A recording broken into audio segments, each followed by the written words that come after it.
Hi എല്ലാവർക്കും നമസ്കാരം. ഞാൻ എക്സ്പ്ലെയിൻ ചെയ്യാൻ പോകുന്നത് ഡാൻഡാൻ എന്ന ആനിമി സീരീസിന്റെ സീസൺ 2 എപ്പിസോഡ് 9 ആണ്. സോ നമുക്ക് വീഡിയോയിലേക്ക് പോകാം. എപ്പിസോഡിന്റെ സ്റ്റാർട്ടിങ്ങിൽ ടെർബോ ഗ്രേനിയുടെ ട്രെയിനിങ് കാരണം ഒക്കാറൂൺ ഇപ്പോൾ വളരെ ഫാസ്റ്റ് ആണ്. ഒക്കാറൂൺ ഈവിലയെ നല്ലപോലെ അറ്റാക്ക് ചെയ്യുന്നുണ്ട്. ഈവിലൈ ഒക്കാറൂനെ തന്റെ കേഴ്സൽ ഹൗസിൽ ട്രാപ്പ് ചെയ്യാൻ ശ്രമിക്കുന്നു.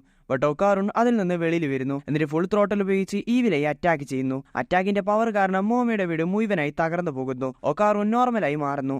ഈവിലൈ പറയുന്നു, എനിക്കിത് ഒരുപാട് ഇഷ്ടപ്പെട്ടു. എനിക്ക് ഇത്രയും ഫണ്ണ് ഒരിക്കലും അനുഭവപ്പെട്ടിട്ടില്ല. പെട്ടെന്ന് ട്രാൻസ്ഫോം ആക്, നമുക്ക് ഫൈറ്റ് ചെയ്യാം. ഇത് കേട്ട് ഐറ പറയുന്നു, ഒക്കാറൂൺ ഓൾറെഡി ഫുൾ ത്രോട്ടൽ യൂസ് ചെയ്ത് കഴിഞ്ഞു, അതുകൊണ്ട് അവൻ ഇനി ട്രാൻസ്ഫോം ആകാൻ സാധിക്കില്ല. ബട്ട് ഒക്കാറൂൺ വീണ്ടും ഫൈറ്റ് ചെയ്യാൻ റെഡിയായി നിൽക്കുന്നു.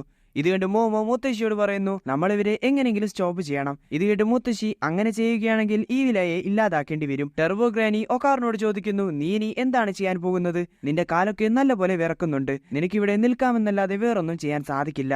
ഈ വിലൈ ഒക്കാറിനടുത്ത് വരുന്നു, നീ ഇപ്പോഴും ഹ്യൂമൻ ഫോമിലാണ് ഉള്ളത്, പെട്ടെന്ന് ട്രാൻസ്ഫോം ആകും, എനിക്ക് നിന്നോട് ഫൈറ്റ് ചെയ്യണം. ഇത് കേട്ട് ഒക്കാറും പറയുന്നു, എനിക്ക് വീക്കായ ആളുകളോട് ഫൈറ്റ് ചെയ്യുന്നത് ഇഷ്ടമല്ല. ഇപ്പം നടന്ന ഫൈറ്റിൽ എനിക്കൊരു കാര്യം മനസ്സിലായി, നിനക്കെന്നെ തോൽപ്പിക്കാൻ സാധിക്കില്ല, അതുകൊണ്ട് ഞാൻ നിന്നോട് ഫൈറ്റ് ചെയ്യില്ല. ഇത് കേട്ട് ഈ വിലൈ ദേഷ്യപ്പെടുന്നു, ഞാൻ വീക്കല്ല, ഞാൻ വളരെ സ്ട്രോങ് ആണ് എന്നൊക്കെ പറഞ്ഞു ഒരു കുട്ടിയെ പോലെ ആക്ട് ചെയ്യുന്നു. ഒക്കാറും പറയുന്നു, നീ സ്ട്രോങ് ആവുകയാണെങ്കിൽ നമുക്ക് വീണ്ടും ഫൈറ്റ് ചെയ്യാം. ബട്ട് ഒരു കണ്ടീഷൻ ഉണ്ട്, നീ എന്റെ കൂടെ മാത്രമേ ഫൈറ്റ് ചെയ്യാൻ പാടുള്ളൂ, ബാക്കിയുള്ളവരെ നീ അറ്റാക്ക് ചെയ്യാൻ പാടില്ല.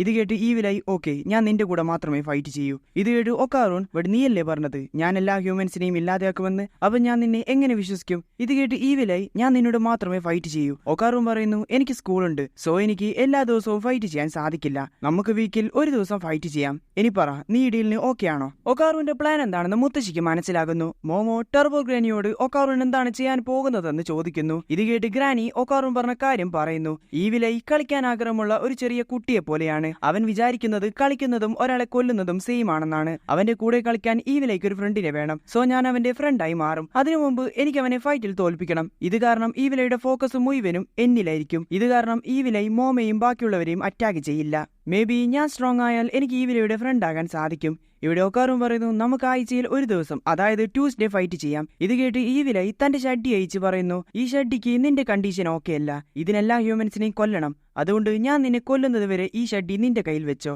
ഒക്കാറൂൺ ആ ഷഡ്ഡി വാങ്ങിക്കുന്നു. അങ്ങനെ അവർ ആഴ്ചയിൽ ഒരു ദിവസം ഫൈറ്റ് ചെയ്യാൻ ഓക്കെ പറയുന്നു. നിന്നെ കൊല്ലാൻ വേണ്ടി ഞാൻ വെയിറ്റ് ചെയ്യുകയാണ്. പെട്ടെന്ന് ഈ വിലൈ ജീജിയായി മാറുന്നു. ഒക്കാറൂൺ ജീജിയോട് പറയുന്നു, ഇത്തവണ നീ ആരെയും അറ്റാക്ക് ചെയ്തിട്ടില്ല, ഇനി മുതൽ നിനക്ക് നിന്റെ നോർമൽ ലൈഫ് ജീവിക്കാൻ സാധിക്കും. ഇത് കേട്ട് ജീജി ഹാപ്പി ആകുന്നു. ഇങ്ങനെ ജീജി നോക്കുമ്പോൾ എല്ലാവരും തിരിഞ്ഞു നിൽക്കുന്നു. അപ്പോഴാണ് ജീജി അവന്റെ ദേഹത്ത് തുണിയില്ലാത്തത് റിയലൈസ് ചെയ്യുന്നത്. അവിടുന്ന് കട്ട് ചെയ്ത അടുത്ത ദിവസം മാഞ്ചിറോ തിരിച്ച് ഗ്രാമത്തിലേക്ക് പോവുകയാണ്. അവന്റെ കൂടെ അവൻ ഈ വിലയുടെ ഷഡ്ഡിയും കൊണ്ടുപോകുന്നുണ്ട്. മാഞ്ചിറോ പറയുന്നു, ഞാൻ ഈ ഷഡ്ഡി ഷ്രൈനിന്റെ അടുത്ത് വെക്കും, കാരണം ഇതിപ്പോ ഒരു കേഴ്സ്ഡ് ഒബ്ജക്റ്റ് ആണ്. മോമോ മാഞ്ചിറോയോട് പറയുന്നു, ഞങ്ങൾ നിന്റെ ഗ്രാമത്തിൽ വീണ്ടും വരും, അപ്പൊ നീ ഞങ്ങൾക്ക് ശരിക്കുമുള്ള സുചിനൊക്കെ കാണിച്ചു തരണം. ഇത് കേട്ട് മാഞ്ചിറോ, അതിനെപ്പറ്റി എനിക്കറിയില്ല, നിങ്ങൾ വരുമ്പോ ഞാൻ വലിയ യൂട്യൂബർ ആയിട്ടുണ്ടാകും എന്ന് പറഞ്ഞു മാഞ്ചിറോ അവിടെ നിന്ന് പോകുന്നു.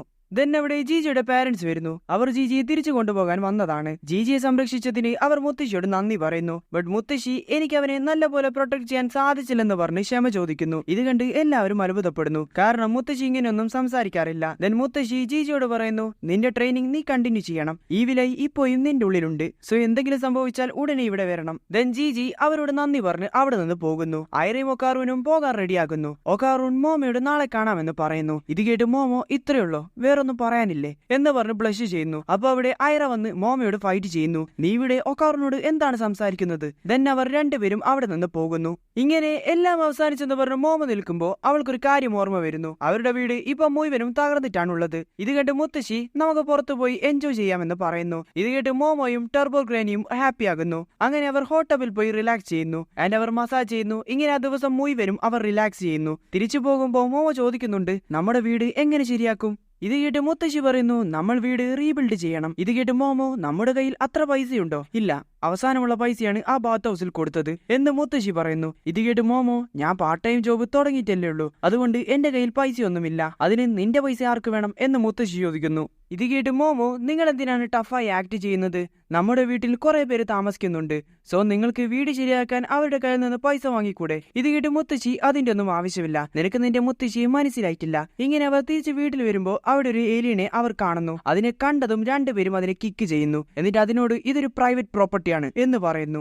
അപ്പോൾ പുറകിൽ നിന്ന് ഒക്കാറൂൻ, ഐറ, ബോക്സിംഗ് ഏലിയൻ പിന്നെ ബോക്സിംഗ് ഏലിയന്റെ മകൻ ചിക്കുചിറ്റയും അവിടെ വരുന്നുണ്ട്. ഒക്കാറൂൻ പറയുന്നു, നിങ്ങളുടെ വീട് തകർന്നത് കൊണ്ട് ഞാനും ഐറയും ബോക്സിംഗ് ഏലിയനോട് വീട് റീബിൽഡ് ചെയ്യാൻ സഹായം ചോദിച്ചു. അപ്പം ബോക്സിംഗ് ഏലിയനാണ് അവന്റെ സുഹൃത്തായ മിസ്റ്റർ ലൂട്രിസിനെ പരിചയപ്പെടുത്തിയത്. ഇത് കേട്ട് മോമോ മിസ്റ്റർ ലൂട്രിസിനോട് സോറി പറയുന്നു. അപ്പോൾ ലൂട്രിസ് എന്തോ പറയുന്നുണ്ട്, ബട്ട് ലൂട്രിസിന്റെ ലാംഗ്വേജ് അവർക്ക് മനസ്സിലാകുന്നില്ല.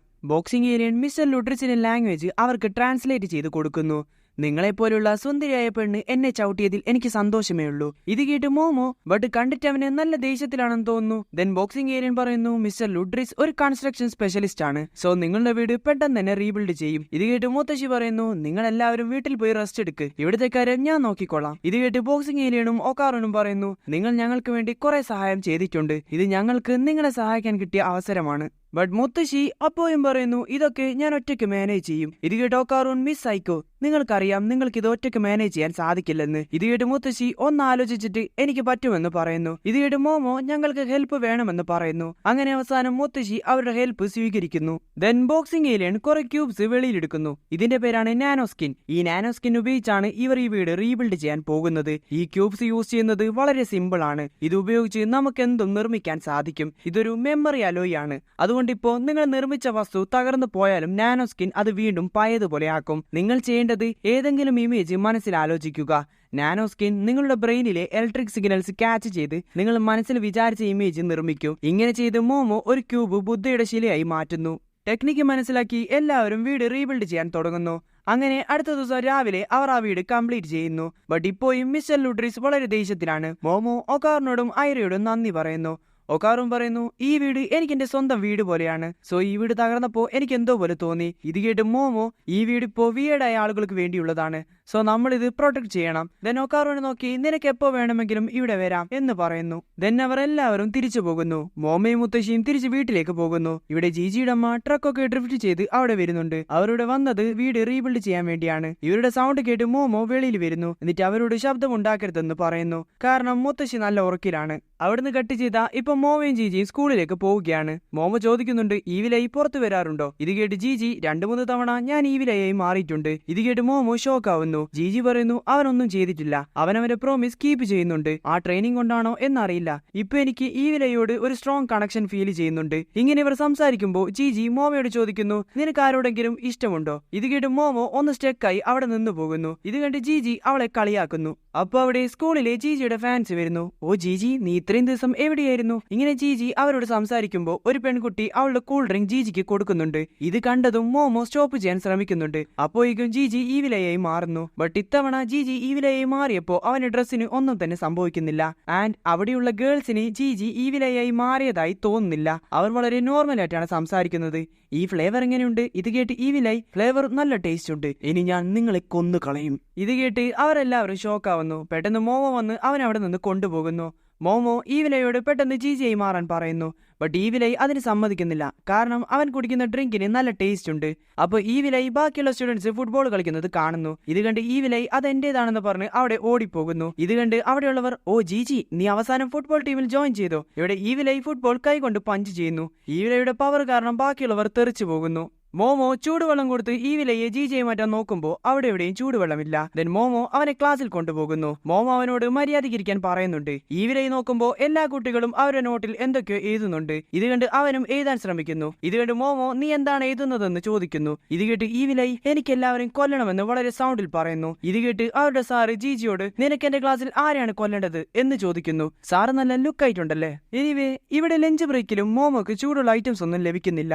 ദെൻ ഈവിലയ്ക്ക് ഒരു നൂഡിൽസ് വാങ്ങി കൊടുക്കുന്നു. ദെൻ മോമോ മൂക്കോയോടും മീക്കോയോടും സംസാരിക്കുന്നു. അപ്പൊ അപ്പാർട്ട്മെന്റ് കോംപ്ലക്സിലെ ഗോസിനെ പറ്റി അവർ പറയുന്നു. ഇത് കേട്ട് മോമോ അതെന്താണെന്ന് ചോദിക്കുന്നു. അവർ പറയുന്നു, ആ ഗോസിന്റെ കയ്യിൽ ഒരു ഗോൾഡൻ ബോൾ ഉണ്ട്. ഇത് കേട്ട് മോമോ, ഗോൾഡൻ ബോളോ? നിങ്ങൾ എങ്ങനെയാണ് ഇതിനെ പറ്റി അറിഞ്ഞത്? ഇത് കേട്ട് മീക്കോ, നീ ഉടനെ തന്നെ ഒരു ഫോൺ വാങ്ങണം. ഇപ്പൊ ഗ്രൂപ്പിലെ മുഴുവനും അപ്പാർട്ട്മെന്റിലെ ഗോൾഡൻ ബോളിനെ പറ്റിയാണ് ചർച്ച ചെയ്യുന്നത് എന്ന് പറഞ്ഞ് മീക്കോ ഗോൾഡൻ ബോളിന്റെ ഫോട്ടോ കാണിച്ചു കൊടുക്കുന്നു. സോ കാറുവിന്റെ രണ്ടാമത്തെ ഗോൾഡൻ ബോൾ ആ അപ്പാർട്ട്മെന്റിലാണുള്ളത്. അങ്ങനെ ഈ സീനോട് കൂടി ഈ എപ്പിസോഡ് അവസാനിക്കുന്നു.